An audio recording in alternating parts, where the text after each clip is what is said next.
Welcome back to another episode of Rock Boys Football. Billy Napier, the Florida Gators, kicking off spring practice in less than 2 weeks. We are certainly getting there. Want to look at some of the more intriguing position battles that we're going to see take place over the next couple of weeks and probably go into fall camp as well. I want to start with this. This kind of came to me as I was prepping my notes for this episode, and that is this is the kind of episode that really highlights why I am so optimistic about this Florida team going into 2025. Where you're sitting here late February, early March, you are kind of picking through these teams, trying to figure out the teams that you want to hit your wagon to going into 2025. At least in my opinion, I look for two things. I look for one, hey, what are the teams that check a lot of boxes? AKA, what are the teams that don't have that many huge glaring question marks and holes in their roster heading into a college football season? Florida has that. You look at Florida and say, all right, we're going to talk about some position battles, but a lot of the position battles we are going to talk about are just a lot of really good football players kind of fighting for opportunity to get on the football field in 2025. There are not positions that you scroll down this list and say, this is a massive concern for Florida going into the 2025 year. There are some lingering questions that we're certainly going to talk about, but there are not any glaring holes within this roster. And then, secondly, you look for top end talent, and you know dang well you have that, and it starts with your quarterback DJ Lagway. When you have a lot of boxes checked and that top end talent specifically at the quarterback position, those are the two boxes I want to see checked in Florida. Checks them both. And so you look at some of these things, that these are the reasons we're optimistic about Florida going into 2025. Want to get into some of these position battles before we do, and as always, just a massive shout out to the Florida Gator fans. The last couple of months talking this program, and it's been a roller coaster. The Florida fans know this. It's been a roller coaster over the last 12 months. The last couple of weeks and months have been a blast. The amount of support the Florida fans have shown the boys has been amazing. Appreciate you guys. If y'all do enjoy the content, consider subscribing to the channel. Going to be a very fun spring practice window to talk about this Florida program. If y'all do enjoy the content, consider subscribing to the channel. Without further ado, let's get into it. Now, I do want to note one thing. There ain't no position battle at the quarterback spot. I think we all agree on that. One of the things that I'm most excited for is DJ Lagway becoming the guy within this offense. And this was something that you saw really take place towards the end of 2024. And I don't think it was a coincidence that Florida started playing some really good football as this was happening. You could tell DJ Lagway was really grabbing a hold of this offense, not only mentally in terms of just knowing what he's doing as a football player, but from a leadership standpoint too. Go back 12 months ago, DJ Lagway was an early enrollee freshman that was kind of clearly quarterback two behind Graham Mertz in spring practice and even in fall camp. It's going to look different now. DJ Lagway, definitely the leader of this offense, largely the leader of this team as well. Him getting all the reps as that quarterback one, grabbing kind of a stranglehold on the leadership of this football program. That's a storyline that's not going to get talked enough about in the media. That's really important for this Florida team. Running back position. I was going back and watching some Florida film the last couple of days. Jaden Baugh.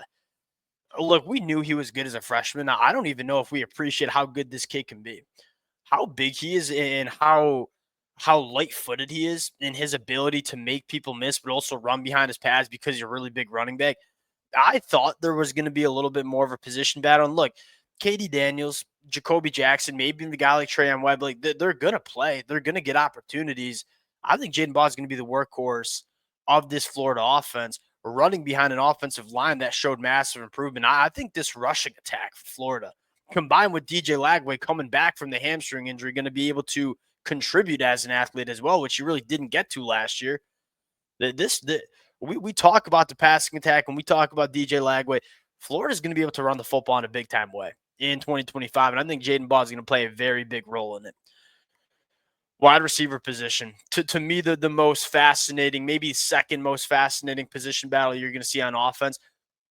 And this is kind of what I meant, where you're going to see a position battle go on, right? I think J. Michael Sturdivant and I think Eugene Wilson are two guys that you feel very comfortable playing a lot of football for Florida in 2025. just because there's a position battle doesn't mean there's a position question mark. I think I'm very excited about what this wide receiver room can be. Dallas Wilson as a true freshman, probably the most fascinating player to talk about. Does he earn not only a starting spot, but does he emerge as a real difference maker for this Florida offense immediately as a true freshman? Look, now I've heard a lot of people who know a lot more about this sport than I do talk about this trend. These these freshmen coming in out of high school, they're just different than they were 10 years ago. 10 years ago, it was so rare to see guys come in immediately as freshmen and play a big role. You had to be a real freak. Now you're just seeing it pretty routinely. I mean, you saw it last year with guys like Jeremiah Smith and Ryan Williams, and I get those guys were some freaky dudes, but you saw it a lot in a lot of other circumstances as well. Dallas Wilson's a guy that I think can come in and be an immediate impact maker. The other guy I would not sleep on is Aiden Mizell. Aiden Mizell coming out of high school, we kind of knew would need a year or two. You loved some of the traits that he brought to the table, right? He was 6'2", he was long, runs a 10.6 in the 100-meter dash, has that straight line speed, but that's kind of all he was. He was a very slender frame that needed to put on some weight, was kind of a one-trick pony coming out of high school with just that vertical speed. Excuse me. You saw the steps late last year in terms of diversifying himself a little bit and becoming a little bit more of an all-around wide receiver. I don't know if Aiden Mizell starts, but I think he's a guy that can contribute in a much bigger way than we've seen the last 2 years. And then Vernell Brown. Vernell Brown's going to play. I don't know if he'll start because you got a very good slot wide receiver in Eugene Wilson. This kid's going to be too good not to have on the football field. And so you look at this Florida wide receiver and say, you got 6, 7 guys that I think could work into this rotation and be difference makers within this offense. Who kind of bubbles up to the top? That's the question mark going into spring practice. The two biggest position battles in terms of concerns you might have is the right tackle and the tight end position. I've been very vocal. If Florida wants to take that step and become a really dangerous team in 2025, I would like to see just one difference maker emerge at the tight end spot. I think it's a solid position group. You look at a guy like Hayden Hansen, you kind of know what he's going to get. He's going to wear his hard hat. He's going to do everything right. Is he that elite difference maker as a pass catcher? No, probably not. And if Florida wants to run as much 12 personnel and take a wide receiver off the field as we've seen Billy Napier historically want to do, if you're going to take some of these talented wide receivers off the football field, you have to have a tight end that can emerge as a difference maker catching the football. Can that be Amir Jackson? Because if there's a player that does emerge as that difference maker, I would probably project that it's going to be Amir Jackson. He's one of the more fascinating players to monitor during spring practice. And then right tackle. I think you got a couple of options, right? Fletcher Westfall is probably the guy that if he emerges as the starter, you're probably most confident with. I think Fletcher Westfall's upside is very, very high. I loved him coming out of high school. You have a guy like Cam Waits, who I like more as a guard than I do as a right tackle. Devin Manuel potentially could come over to the right side as well. I think you got 3 names that are probably battling it out for that starting right tackle spot, which makes you feel good. I mean, you got 3 names that we've seen all play a little bit and play solid outside of Fletcher Westfall. The rest of this offensive line, the 2 things that stand out to me is, one, the continuity. I mean, a lot of these guys have played a lot of football together over the last couple of years. More notably, it's deep. Like, if Florida has built a pipeline of offensive linemen that you go too deep at most of these positions, which I think is big when you want to be a team that's winning football games in November and December, because chances are, knock on wood, you can play with the starting 5 throughout 12 games of a season. It's rare that you get to play with the same starting 5 for all 12 games. You got to have depth on the line of scrimmage, specifically the offensive line. I think Florida has that. Right tackle, tight end, probably the 2 question marks that we have going into spring practice, the 2 positions that we're monitoring the most.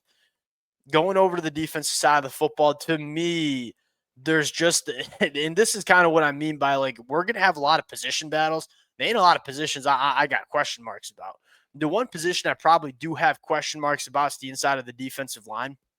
Outside of Caleb Banks, we need guys to step up. Jamari Lyons coming back from injury. Dontre Robinson is probably the guy that I'll probably move up in terms of my projected starters, sitting there in the 2 deep on my depth chart. going back and why as a true freshman, he played well. I'm really excited to see what he can be year two, and if you can get a real good football player from him in year two, you start feeling better about this position. You got two JUCO guys, and Brian Taylor and Tavos Brown. Brown was a guy that I think got added in the middle of fall camp for Florida last year. He was a guy that kind of looked the part, wasn't all that good of a football player just yet. What does he look like in spring practice? If you can get some of these guys to step up, that's probably the biggest question mark that I have for this Florida defense is not necessarily the top end. Because I know Caleb Banks, they ain't many better interior defensive linemen in the country than a guy like Caleb Banks. Outside of that, you're looking for guys to step up. On the edge, I mean, Tyreek Sapp, George Gums, very, very solid. And then you got a couple youngsters, TJ or LJ McCray, excuse me, and Cam James. Yeah, you like how that looks. Linebacker room, whoever starts is going to be freaking awesome. You got four linebackers that are young and really, really good. So I ain't concerned. You got a position battle there. I mean, you got four guys, and legit, all four of them are going to play. All four of them are going to play a lot and play well. Who kind of emerges is the question mark. Then in the secondary, you feel really good about this starting five in the back end, right? Sharif Denson at nickel, Devin Moore and Dejon Johnson at boundary, Jordan Castell and Bryce Thornton at safety. But the interesting conversation is you have a couple of very intriguing names here. Ben Hanks Jr., true freshman. Drake Stubbs, true freshman at safety.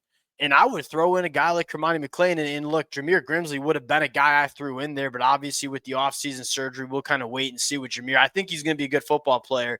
Just might not be this year. You got three guys that are going to be pushing. And Kermani McClain is the one who fascinates me the most because we talked about him a couple of days ago. Look, he's been out of the news. And that's a good thing for Kermani McClain because he's a guy that if you can just get him to put his head down for 8 months in the offseason, put on a little bit more weight, become a professional in terms of perfecting his craft and how he operates as a football player, we all know what this kid can do. And it kind of seemed like we've had that. Yeah, at least we're sitting here at the end of February, and there's been no news about Kermani McClain missing workouts, missing meetings. He seems to be, and that's good. You don't want to hear anything about Kermani McClain. You want to look up in fall camp and hear about him kind of breaking out. And I think you're going to get that potentially if you don't really hear anything from him over the next couple of months. I think that's a good thing. You got you have a starting group in the back end that you feel good about because we saw this unit last year. The same five guys play some really good football, and then you got some young guys that are pushing, and that's what national championship rosters have, where it's like, hey, we feel good about our starters. But we also got a couple of young cats that are going to be pushing, and that competitive depth that helps you maximize your football team. And so you start looking at it and say that where are the glaring question marks that this Florida depth chart has going into spring practice. And then you have that young emerging top end talent that can really let you be a dangerous football team. This team checks a lot of boxes. Obviously, I think the biggest asterisk on this team right now is hey, can Billy Napier maximize this unit? Because if he can, this is going to be one of the best teams in the SEC. We will pause it there. Going to be probably the most buzz around a Florida Gators football team that we've seen in a very long time. And it makes sense why there's buzz. This roster is really, really freaking good. We'll close it out there. Appreciate you guys rocking with it. If y'all do enjoy the content, consider subscribing to the channel. Much more importantly, let it fly in the comment section. Breakout players in spring practice. Appreciate you guys, and we'll talk to y'all later. Peace.